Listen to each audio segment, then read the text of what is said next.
imagine more. Stories that soar, business, life, and so much more. Laughs, lessons, and local delight. It's the podcast that feels just right. It's the Imagine More Welcome podcast. to the Imagine More podcast, where we bring you the stories, people, and organizations that make Moore County thrive. I'm your host, Rose Young, a retired teacher who just couldn't quite hang up my hat. These days, I run an event planning business, support local nonprofits, and manage more biz spots where folks can find flexible office and meeting spaces without the commitment. Today, we're diving into something truly special. For over 25 years, the Weymouth Center for the Arts and Humanities has been a cornerstone of creativity and culture right here in Southern Pines.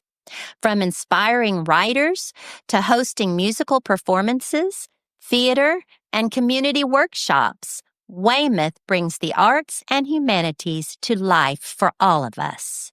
And today we're joined by Julie Borshak, the Director of Programs and Events, who's going to tell us all about the incredible events and programs that make Weymouth such a unique and vibrant part of our community.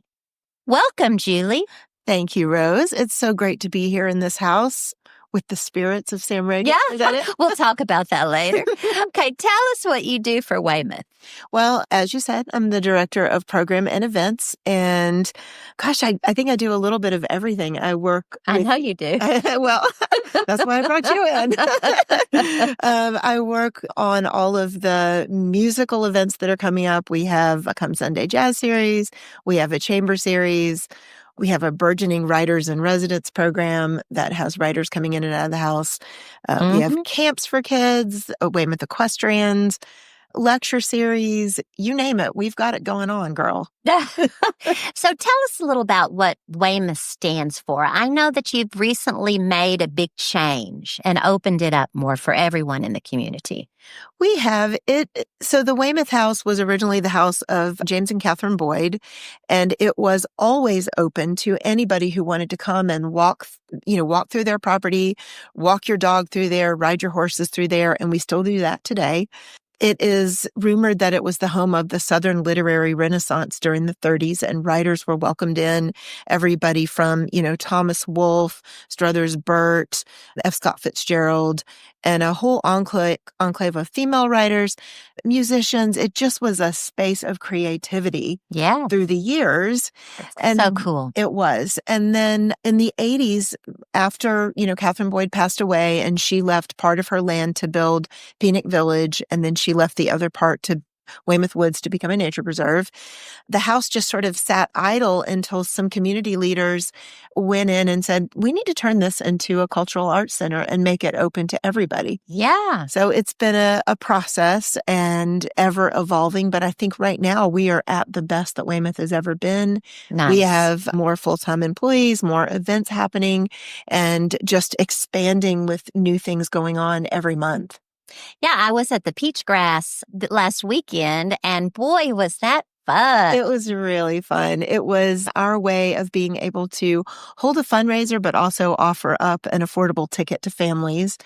It was special because we had local bands, Ice Cream for Breakfast, which is led by our own Katie Wyatt. Yes. And then we had Appalachian Smoke. Oh, who just kept things moving. Oh, they were fun. They were incredible. And then Red Clay Ramblers, led by Blaine Simpson, who is not only one of our former writers in residence, but he's also a musician. So it was that wonderful crossroads of the literary community with the music community, and we had kids of all ages. It was really fun. Well, so let's take a little look back at the past season. What were some of the standout moments? I really feel like, just most recently, it was the Vision for More concert. Oh, Vision for More. How many people were amazing. Was there? We had at least 1,000 people. Oh, my goodness. It was such a great fundraiser for us. All that money is going back into the house, which, as you can imagine, yes. It's a money pit. What year was it built? 1925. Okay, yeah. So it's always in need of repair. The Drums of Liberty event, I think, was my favorite, It was something special. it really was. It was a celebration of the 100th anniversary of the release of James Boyd's book, Drums. Yes. That is a book about a young boy growing up in the Sandhills of North Carolina as the Revolutionary War is coming. And it tells the Wow. story of neighbor turning against neighbor and exactly how people were feeling in North Carolina at that time. So Danny Herbst and Sandy Gernhardt got together and decided, how could we make this into a wonderful event? So we were one of the first nonprofits to apply for the NC 250 grant. And we were able to take that money and bring this wonderful event onto the grounds. And it was an encampment of all of these costumed, you're not supposed to call it a costume. They were wearing their regalia, authentic uniforms of the time. Yeah. And I think my favorite thing was just looking out over the grounds and seeing the tents and the campfires. That was so cool. Feel like you almost could feel like you were transported to another time. It was a 2-day event. They had the quill riding and they had, what was the one with the Native American? So we were trying to celebrate everyone's contribution and everyone that was here during the Revolutionary War. So we partnered with a group from UNC Pembroke, and they came out and did their drum ceremony. That's right. Oh, that was something else. Amazing. And they are coming back for Strike at the Wind in November. Oh, okay. November. In November, if you missed it, you can come back for Strike at the Wind. Okay. And what else? And then we had our incredible jazz series. We had Sarah Hanahan here, who's an up-and-comer. Yes. And she put on one of the best jazz performances on the lawn that we've had to date. People loved her. The biggest crowd that we've had. And it was exciting. It's exciting. You spend so much time planning all this stuff, and you and I work on all of this stuff, and you kind of feel like sometimes like it's in a vacuum. And then when you actually get to see the event come together and see all the people enjoying it and the staff working together and it actually, enjoying being there, it's when you get to go, oh, okay, that's why we work so hard. That's right. And then once it's over, you're like, but then not for long, because the next thing. Exactly. Which is what I want you to tell us about now. Okay, tell us what's going on this year. Well, right now, can I talk about the haunted tour, or do you want me to do that later? No, you can talk about that. Well, I'm just talking about it now because right now, in-house is the Ghost Guild. Oh, my gosh. Out of Raleigh. The Ghost Guild. Ghost Guild. They are ghost hunters, and they have crowdsourced stories from writers who have stayed in the house. And you and I know there are a lot of stories. There are a lot of stories. Through, from the 80s on. And so they're crowdsourcing all these stories, and then they're focusing their investigations in the house on the spots where people said that they have encountered ghosts or things. Yeah. So they'll be here all week, that's in something the house else. with their equipment. I'm really anxious. I get to sort of see some of it in action tonight during the Song Circle. So they're going to come and bring their equipment out during the Song Circle, because last month during the Song Circle at night, 4 of the musicians heard a mystery violin playing during the music, and nobody there was a violinist. What is the Song Circle? It is a monthly. Stephen Smith, who is a storyteller and historian and just an all-around good guy, is also a musician. And so he pairs with Larry Allen, and once a month you can come and sit in this song circle with your instrument and participate. So if you are a percussionist and you do nothing but shake one of those little eggs or a tambourine all the way up to... I can shake an egg. I can shake an egg. That's the only thing I can do. That's it. I can do the egg. All the way up. We have a mandolin player, and some lady comes and brings her harp, if you can imagine. Kidding. And they sit and they share music and tell stories. And it's just such a wonderful thing, a wonderful thing about Weymouth that you just never know what's going to be happening from one day to the next. How do you get involved in that? You just go on the website. It's once a month. It's the last Tuesday of the month. And what time? 6 o'clock. 6 o'clock. So coming up, we have a brand new series of Come Sunday Jazz. We have 6 of those scheduled. The first one in August with Jim Crew of Sidecar Social Club. All right. All the way through to Venetia Gould, who is another up-and-comer that Dr. Miller Johnstone is on our committee, and he is a jazz aficionado. So he and his wife travel to these festivals looking for untapped talent, and he'll get them to sign on the dotted line, and then we get them before everybody else finds out about them. And so you get to come and experience them before they make it big. Oh, that's really So, cool. Then yeah. you can say, oh, yeah, I saw her at Weymouth. Yeah, exactly. Mhm. And so we partner with, they're like all these jazz clubs in Durham. And so once they find out what we're doing, they usually try to kind of steal some of our people away, which is exciting. Yes. Once they're watching us. They saw that we had Sarah Hanahan last year and got on the phone and called her and got her there for, another date. So it was really kind of exciting. Yeah. That we were the ringleaders in that. But just a lot of fun things. Like I mentioned, that we've got Strike at the Wind coming up in November. Okay, what is Strike at the Wind? It is one of the longest running outdoor dramas. It is put on by UNC Pembroke, and it is the story of the Lowry family. Okay. And so last November, we had Strike at the Wind on the grounds, no stage, on the grassy lawn, and everybody came and brought their seats and experienced this outdoor drama exactly as it has been for years and years. I saw it when I was a little girl, and that was a long time ago.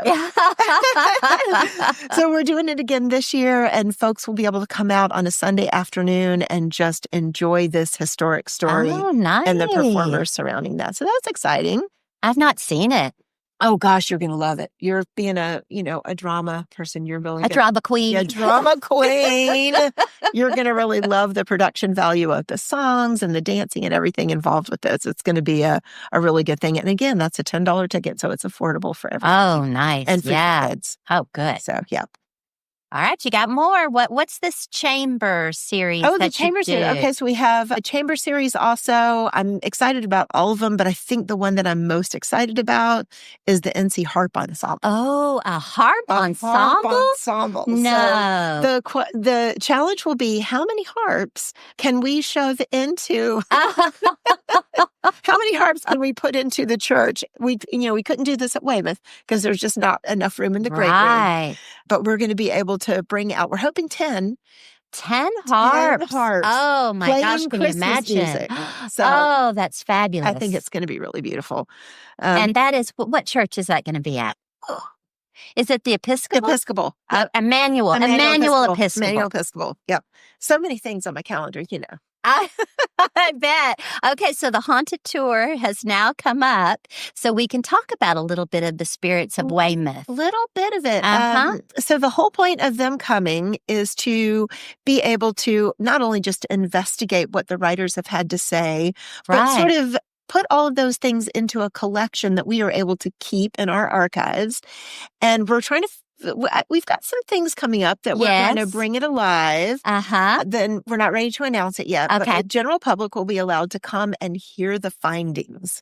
Oh. So that's going to be very exciting. So now can you tell us a little spirit showing or sighting or anything? Yeah, I mean, all of us who have spent time in the house have had little things that have happened. Yeah. Whether it's standing in the study and the doors just slam for no reason. Yeah. Or walking through the great room and smelling roses, and there are no flowers. Oh, I bet that was a popular perfume. Yeah. Rose perfume. I'm sure. Back in the day. And it's named after you. Oh. But also just, hearing the stories of the writers who will say, whoever this one ghost is, he likes to sit on the foot of your bed. Oh, my goodness. We've heard from So there's more than one ghost. We think so. Yes. We think okay. so. We've heard from different people that there might be a male presence, but then we know that there are we feel like there are a couple of female ghosts wandering around there. So we've seen an apparition. Some of the staff members we saw a woman walking up from the stables one day that was completely in the wrong clothing. My goodness. So we've seen some things. I feel that weird feeling on the back of my neck, especially when I'm there by myself.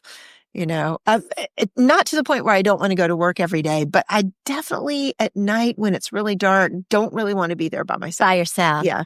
Yes. Well, we went to a writers' conference in Asheville, and that's what everyone wanted to talk about was their ghostly experiences at Weymouth. Exactly. We thought they were coming to talk to us about the Writer in Residence program, and it was either people who said, "Ooh, tell us the stories," or "Ooh, do I have a story for you?" Right. And one of the stories was that someone was sitting at the end of her bed. Yes.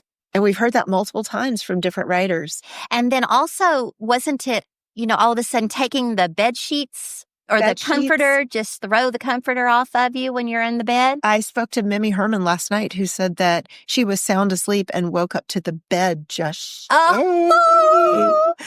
shaking. Shaking's a thing. That's a thing. It is. I think they're just trying to get your attention. Wake up. Yeah. I'm here. We had a former executive director that was spending the night there and woke up to the bed shaking in that same room. Really? And she got up, walked out, looked in the hallway, and the furniture was askew and the rug was twisted. And she ran out, this is in the 90s, ran out the front door, ran across the street to the Campbell house, to the caretaker over there, and just said, oh my gosh, there's something happening. And he walked her back over. All the doors were locked. There didn't appear to be anybody else in the house. But sure enough, the furniture was askew, the rug was twisted, and the bed had been pulled out from the wall. Oh, and so she never spent the night there again after. Oh, I can imagine. And then the famous story of the young writer in the 80s who was staying there by himself and heard a party starting. Now, listen, I'm from here, and in the 80s, there was nothing going on in downtown Southern Pines on a Sunday afternoon. So he hears a party starting in the house and thinks, oh boy. Yeah. So he takes a shower, puts on a clean shirt. Here's glasses clinking. Here's music starting. Here's voices. He comes down the stairs, through the kitchen, through the dining room. And in the dining room, when the door is closed, there's a gap at the bottom of about 2 inches. Right. And so he hears music and hears people, and he sees light moving. Right, like people are walking like back. people are walking around. And he throws the door open, and it's pitch black. Oh, my gosh. And so he took off running out the back door to the residents that were staying in Lamont Cottage. And they opened the door and were like, well, what took you so long? We hear this all the time. So something's coming, and it's about the Spirits of Weymouth. Spirits of Weymouth, if you are brave enough. If you are brave enough. Okay. Well, and I know that you house the Hall of Fame for the Writers Museum, too. We do. Tell me about that. We are home to the North Carolina Literary Hall of Fame, and every other year we induct somewhere around 5 writers into this Hall of Fame. Really? Okay. And it is part of the NC Writers Conference. And it's just a wonderful thing that we do. A lot of people don't realize that we are a historic hub for the writing of North Carolina. Right. You can come into the house. It is open Monday through Friday, 10 to 4. And you can even now schedule a special tour with your group or family. If you'd like to schedule a tour during, like on a Saturday, we are just getting ready to put a program together where you can have a docent take you through a private tour. Nice. But the Literary Hall of Fame is such a wonderful thing for us, and you can come and walk through and see everybody listed there. It's people like, Maya Angelou and Ron Rash and Kay Gibbons and just wonderful writers that, I don't think people realize what is right in downtown Southern Pines. No, and you can just come up there and check it out anytime. Yes. Yes, you can. Oh, that's nice. Come walk around and learn a little bit more about the history of the literary community in North Carolina. And then that leads us into the Writer in Residence program, which we are super proud of. So a lot of people don't realize that from Monday to Monday, writers check into our home and stay in the upstairs writer's wing. They each have their own bedroom. They have bathrooms, a kitchen, the writer's porch, and they are completely squirreled away from everybody else. Right. And they have complete privacy to write. And if you are a reader, chances are some book that you love was partially written in that house. Now, do you have a list of the books that are written in the house? If you come for a tour, in the hallway upstairs, there's a bookcase, and you can see books by Marjorie Hudson and Mary Kay Andrews and, Mimi Herman and Megan Church, who has a new book coming out, Diary of a Mad Housewife. So a lot of work that gets done in that house. And when they leave, I always say, how did it go? Right. And I always hear, I get the best writing of my career done here. Really? So there's a little bit of magic in these. Oh, I bet there is. Well, wasn't F. Scott Fitzgerald a guest there regularly? Well, I don't know about regularly, but he did have one infamous evening that Stephen Smith wrote about. Okay. That F. Scott Fitzgerald came and stayed in the house, and I think he had a little bit too much to drink. Shocker. And proceeded to criticize James Boyd's work. Really? So In James Boyd's house? Yes, in James Boyd's house, sort of minimizing his talents. And there was kind of a famous letter writing thread that went back and forth between the two of them. And James Boyd said, well, I think that the true measure of a writer is in how he regards other writers' work. So, sick burn. Oh, yes. Sick burn there, James Boyd. Oh, my goodness. So now how do I get involved with the Writers in Residence? If I am a writer, do you just take anybody? I'm going to write a book. Can I come on up? No, the Writers in Residence wing in the house is for North Carolina writers only. Okay. So you have to have either, and you must be a published writer. A published writer. You must be from North Carolina. You must have gone to school in North Carolina, or you must be currently writing a project that involves North Carolina. Okay. And it doesn't have to be a book. Maybe you're an educator. Okay. Maybe you are a curator of a museum. We've had someone from North Carolina Museum of Art come and stay and put together an entire program and do the writing about that. And so that's exciting. And that is from Monday to Monday. We have 4 rooms. And so every week, 4 check-in and 4 check-out. However, the exciting thing is that we're getting ready to open up the Lamont Cottage. Oh, what's that? On the property, which was the home of Catherine Boyd before she married James. Oh, really? On the same property? On the Isn't same that property. something? So she bought that, she built that house, bought that property, and Catherine and James lived there while the house was being built, Weymouth House. So that house now is being remodeled as we speak. And in October, we'll open up to writers, artists, musicians from all over the world. No kidding. So you can come and stay for 2 weeks, up to a month. Oh, wow. And work on a project of your choice and be, within walking distance to the library and the beautiful downtown and the beautiful grounds. And the wonderful thing about it is that it's such an affordable price. It is $400 a week for the Lamont You can't Cottage. find that anywhere. And $300 a week for the main house. And there's entertainment in the main house. We did talk about the spirits. That's true. The spirits, but also if you just happen to be there on a Saturday or a Sunday during the spring or fall, you're going to be entertained by a wedding. Yeah. Oh gosh. So you can do weddings on the property as well. We do have weddings spring and fall every Saturday. Oh my gosh. It sounds like a really busy place. Always something going on. You can rent the house for meetings. We do community events there. Yes. Author events. We partner with the Country Bookshop regularly.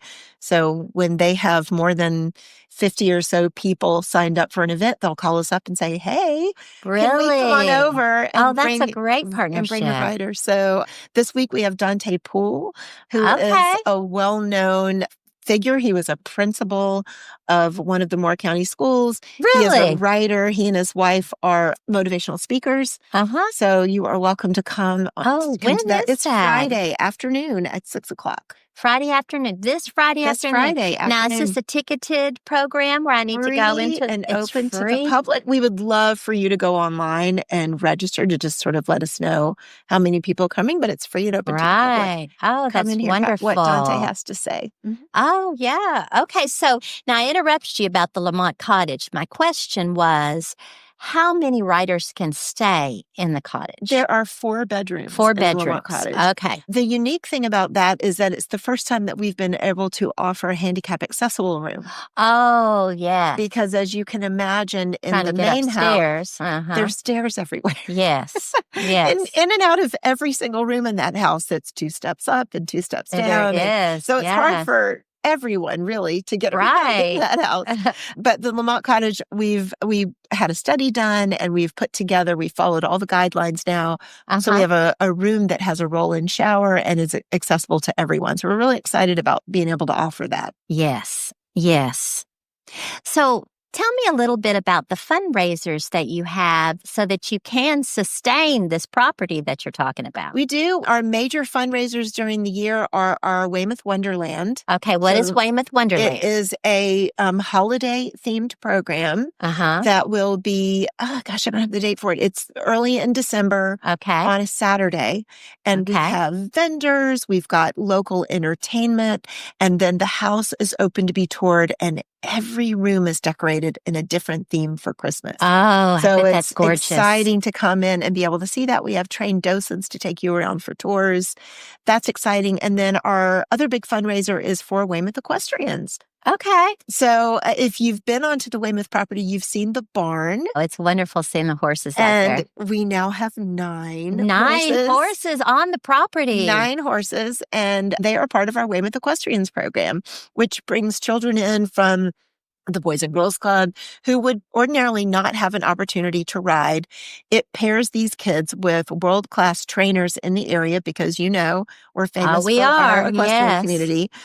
And they are able to come in and get world-class training and be able to progress in the program from beginner all the way up to advanced. So this year we'll be offering private lessons to these kids as they sort of progress out of beginner and intermediate and then into advanced classes. That's amazing. We partner with the Boys and Girls Club, and twice a week they bring a bus over for those kids to come after school and ride. Really? On Fridays, it is the Northern War Family Resource Center with Claire Ruggles, and she sends a group of kids from Robbins to come and ride on Fridays, and just seeing those kids and how excited they are to be there and the way that they've progressed over the last year. Yes. We've added wee Weymouth equestrians, Oh, which are what is the that? little bitties. Oh, no. So they're ages 5 to 7, and they get to come wow. and experience just touching a horse and learning the beginnings. And then eventually, hopefully, they will, age into the Weymouth program. Yes. And then a couple of Saturdays ago, we had Touch a Horse event. Touch a horse. So Annie DeKaiser is the leader of this program, and the volunteers that work with her, we opened it up so that kids could come and just touch every horse in the barn. Oh, my goodness. They got to learn about him. They got to love on Pixie, who seems to be everybody's favorite, and just spend time with our wonderful instructors and just hear all about barn life at Weymouth. Wow. Tell us a little bit about your staff. Oh, gosh. We have, is it 5 full-time people now, I guess? So it's the most that I think Weymouth has ever had. Yes. We have me. Uh-huh. There's Danny Herbst, which is director of membership, and she has all kinds of great ideas, and she's so fun to work with. We have Suze. Uh-huh. So Susan Love Susan. Sudbury, you'll see at the front desk, and she's our administrative assistant. And I think our goal every day is to make Susan laugh. She has the cutest little giggle. The most fun thing. There's Holmes Hall, who is our facilities manager, and there's Kira Schoenfeld, who is marketing and just funny and prankster, and is the one that whenever you see an ad or you hear something on the sway about us, that's Kira's handiwork getting the word out. Yeah. We are losing Katie Wyatt. I know we're losing executive Katie, director, yes. who's going up to be the executive director of the Durham Arts Council. But, selfishly, we're going to get so many wonderful things coming out of the connection to Durham Arts. Oh, check. Yeah, I just, she's going to be sort of a pipeline of That'd be great. musicians and all the things wonderful that are happening in Durham. So we're excited about that. And then right now we have Jeff Hutchins, who's our interim director, that everybody may know him from Peanut Village, or he did a stint at the Sunrise, sort of doing the same thing for them that he is doing here. Right. Just, filling in until a permanent person is found to come in and be our guru and lead us through everything that we're doing. Our newest employee is Rose. Yes, me. I'm the newest. And, Rose, you came on as a volunteer and helped with our Young Musicians Festival, and you're always there at every event. And then now... And love it. Talk about group ticket sales. Yes. Yes. And so you can get a group together of 10 or more, and you can purchase bunch of group tickets, which gives you a big discount. And there's also VIP tables, and there's corporate sponsorships, and all kinds of ways that you can get involved. Exactly. Yes. So, and anything else that we can think to throw on Rose's plate, because everything that we hand her, she does with such great skill, and she's always a lot of fun. So if I do want to volunteer, what do? I know you have the dirt gardeners. We haven't mentioned them yet. We do. It's really exciting that everything that you see on the grounds, the dirt gardeners take care of. They are Yes. volunteers that come on Tuesdays and Fridays. Uh-huh. If you are interested in becoming a gardener with the dirt gardeners, you just come. You come Really? on Tuesday or Friday morning, get there about 8:00. They will give you an assignment.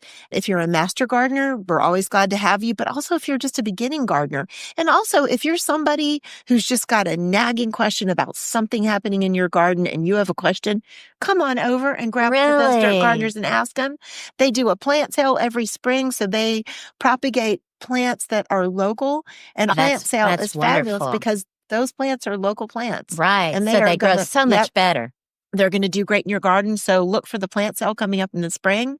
If you're interested in the equestrian program, we always have a need for volunteers who can come and help and just be hands-on you don't have to be an expert. But if Right. you just love animals and you'd like to get involved, you can stand simply next to one of the riders as they're walking through the ring and just be an extra Yes. pair of hands. Okay. So something as simple as that.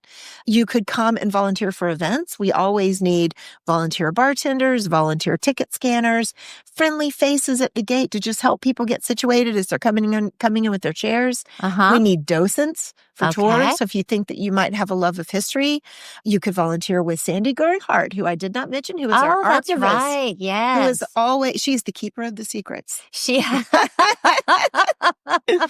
She has all of the archives, and you can go to her and say, Sandy, do we have a folder about haunted stuff? And sure enough, she brings does. it out. Huh? So you could help out with the archivist and sort of being a keeper of those wonderful artifacts that we need to Nice. keep safe.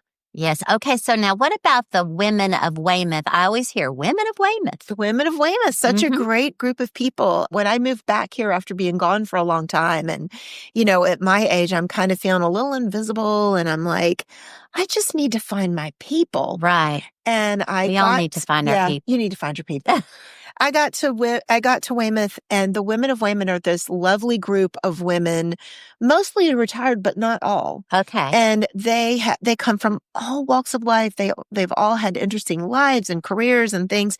And I see all the exciting things that they're doing, and I'm like, okay, I might just make it.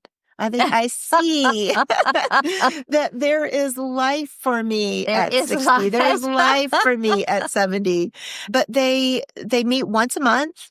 But not in the summer. They help us with all of our fundraising. They are the base of all of our volunteerism. They help us with, Weymouth Wonderland, and they're just great planners and doers. And they are just a kind group of women. So if you're looking for your people, I think the women of Weymouth would be welcoming and a great place to start. Now, so how do I get involved? Do I just show up, or can I call, or what do I do? You can actually just show up. So look at the Women of Weymouth schedule on our events calendar and come to the next meeting. Okay, now where is that events calendar? It is located on our website under the top heading of events, and you can see everything that's coming up. Everything that's going on. And does it show where the volunteers? Yep, there is a opportunities are as section well for volunteers, or if you are interested in volunteering in a specific program, let's say Weymouth Equestrians, you can send a message to Annie. And so everybody is on the website. I see. That's so you can perfect. go to the individual and just say, hey, Annie DeKaiser, Annie at weymouthcenter.org. I'm interested in volunteering with Weymouth Equestrians. What do you have for me? And Annie will get back to you. Oh, that sounds easy. What is the website? Is it weymouthcenter.org? Yes. Okay. weymouthcenter.org. Just www.weymouthcenter.org. Okay. And can we call up there? You can call. You're probably going to get Susan if you call. Bonus points if you make her giggle. And so sweet Susan, she's gonna be able to help you out and just put you in touch with whoever it is that you need to talk to. But you know what? If you just want to come walking through the front door Monday through Friday, 10 to 4. I cannot tell you how many people who are from here or just visit here and go, we just never knew this place was here. Yeah. Well, it's there. No idea. Yeah. Where is it? Tell us where it is. 555 East Connecticut Avenue. 555. Come Change is coming. Or you can come in the back way. Actually, literally, Vermont Avenue drives right up to the back door of the house. Really? So you can just drive right up Vermont Avenue and keep driving until you can't drive anymore, and you end up in our parking lot. So. Well, you mentioned earlier that you can walk your dog there. You can take a walk. You can do your horse. I've heard you say it's a glorified dog park. It is. Yeah. Are there trails or trails behind? You can come and just walk in the garden, which is gorgeous. We have 3 water features on the property, and every single month I go, you know what? This is my favorite month of flowers. Yeah. I said because it changes and it's so beautiful. Right now, the water garden down by the carriage house is the prettiest. I think. Okay. Well, I know that was a big camp excitement for the kids. Yep. That was their favorite thing about camp was the water. It was. Okay, so before you go, can you share with our listeners why supporting the arts and humanities is so important for our community?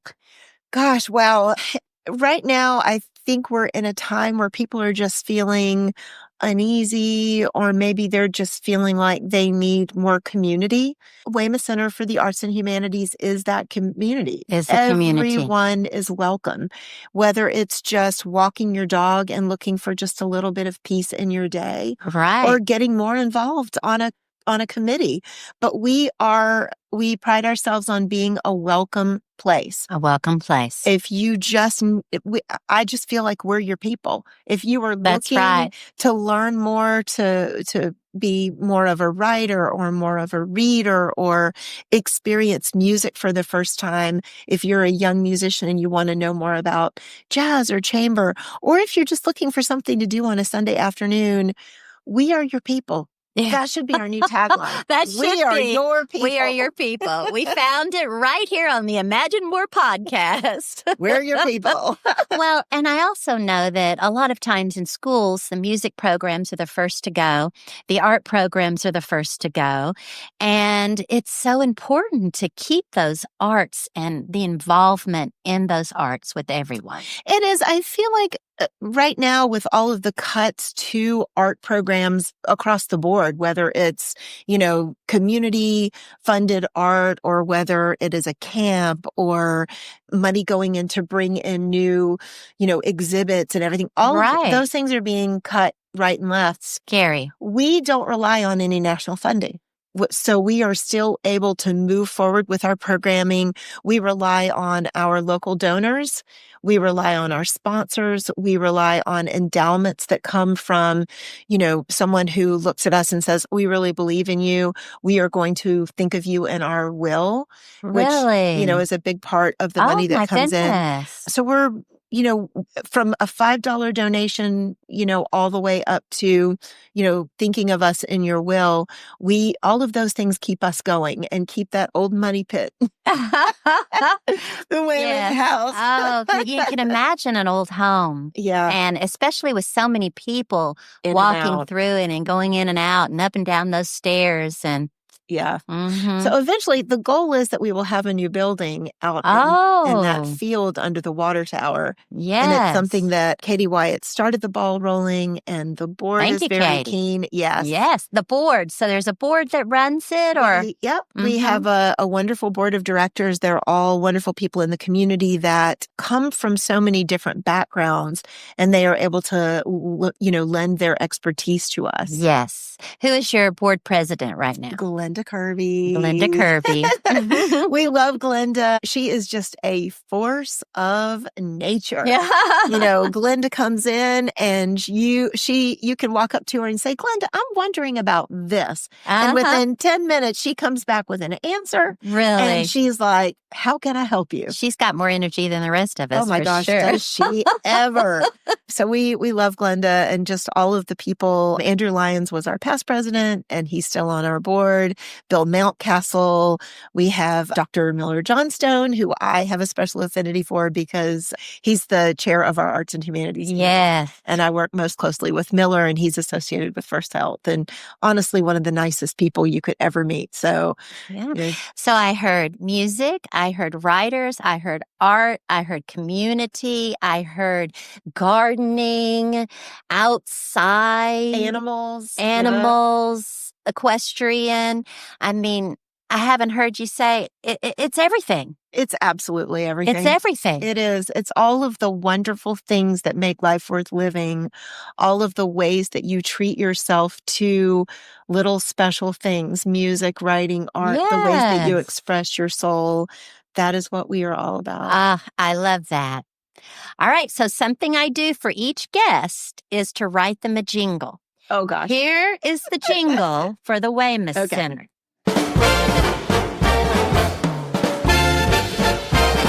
Step into Weymouth, where the arts come to life. From haunted tales to musical nights.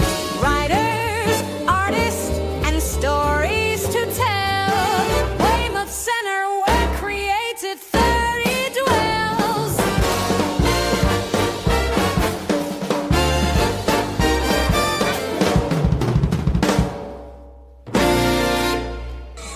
And there you go. I love it. Rose, oh my gosh. You know what? The day that I met you all those years ago was truly a fortuitous thing for both of us. I mean, I'm look telling at the you. stuff that we're able to do And together right you've now. got me involved in more things. If Julie wants it, Julie gets it. You got to be careful because her brain is always working, always coming up with ideas. But how much fun is it? It's been wonderful, Julie. It's really You've given fun. me lots of opportunities, and I thank you for Oh, that. gosh. I mean, we have fun every day. I can't wait to see what we're going to get up to in the next 2 months. And I know that one of them was going to be the Oh my gosh. You know what? We What? mentioned the woohoo, Uh-huh. but we didn't talk about One Wonderful Night. Oh, yes. Oh, please, before we go, So that is tell our us. biggest fundraiser coming up in Oh, my October, gosh, October yes. 18th. And the theme, and I'm announcing it here first Okay. before it goes out to the public, is Okay. Old Hollywood. Oh, I So love it is it. a black and white ball celebrating Old Hollywood, and it's catered by Elliott's on Linden. Ah. You're going to come out and you're going to see some performance. You're going to get a good meal. You're going to have an opportunity to bid on some lovely things. And it is outside in a giant tent. Oh, it in sounds glorious. October It on won't the be so grounds. hot in October. No, it's beautiful. That's right. Beautiful. So And how do I get a ticket? pretty soon. Pretty It's going to be soon? on our website. Okay. We are finalizing all of the details, but save the date, October 18th. October 18th. And do I it have sells to? out. So you got to do it quick. Got to do it quick. Now, do I have to be a member to buy a ticket? Well, it is offered to members first. Okay. So there are benefits And to that's the becoming a sellout. member. Yeah. Tell us about being a member So of you Weymouth. can join for $25 for an individual membership or $75 for nothing. a family. Wow. And then you get discounts on every ticket. You get discounts at the country bookshop. You get discounts on our merchandise. And then you get first dibs on all of those tickets. So Wow. You get invited out first. Now, does your year begin the minute you sign up, or is that like prorated January 1, or how The does that minute you work? signed up, you go Okay. right into our Agile Tickets website. You sign up. It'll send you a reminder right before it expires, and you renew. Ah, okay. That's easy. So easy. And so affordable. Very, very affordable. We want you. We Come need on you. down. Come on. Mhm. We're your people. We're your people. That's right. Okay, is there any last minute, anything else that you want to tell us before we hang up our hats? Tell one person about Weymouth. Oh, I love it. It's Just the- one person. Yeah, it is. If you've got people coming from out of town, you're looking for something for them to do, Yes. bring them over. Show them the gardens. Let them walk the Boyd tract behind the house. Yes. And during the week when the museum is open, come walk through and show them how beautiful it is. Right. Mhm. And I know there's something about the oldest tree, the oldest, Oldest pine tree that is behind us. and oldest of what? Like Southern Pines pine tree? Or I think it's the oldest of our whole nation. I think it is too. Now, listen, I've probably walked past it 10 times. They tell me that you're not going to walk past it, and it's not. Oh, the biggest. So I've never actually seen it. Really? I have not. I mean, And maybe you've I have. been on but- those grounds since you were a kid. I have. My family's been in this town for 5 generations in Moore County. No So, kidding. yeah, I worked in that kitchen at Weymouth as a teenager Did to make you? pocket money so that I could go out on the weekends. Oh, that's And something else. my husband and I went on one of our first dates on the grounds to see the symphony back in the 80s. Wow. And so Weymouth has just been always in the background of my life. You've come full circle. Yeah, Mm-hmm. best place I know. Thank you all for tuning in to today's episode of the Imagine More podcast. If you haven't yet, be sure to subscribe to hear more about the amazing people and organizations shaping our community. And remember, whether you're looking for a place to immerse yourself in the arts or simply want to learn more about the talented individuals in our town, the Weymouth Center for the Arts and Humanities is the place to be. We are your people. Until next time, keep dreaming, keep dancing, and as always, imagine more. It's the Imagine More podcast.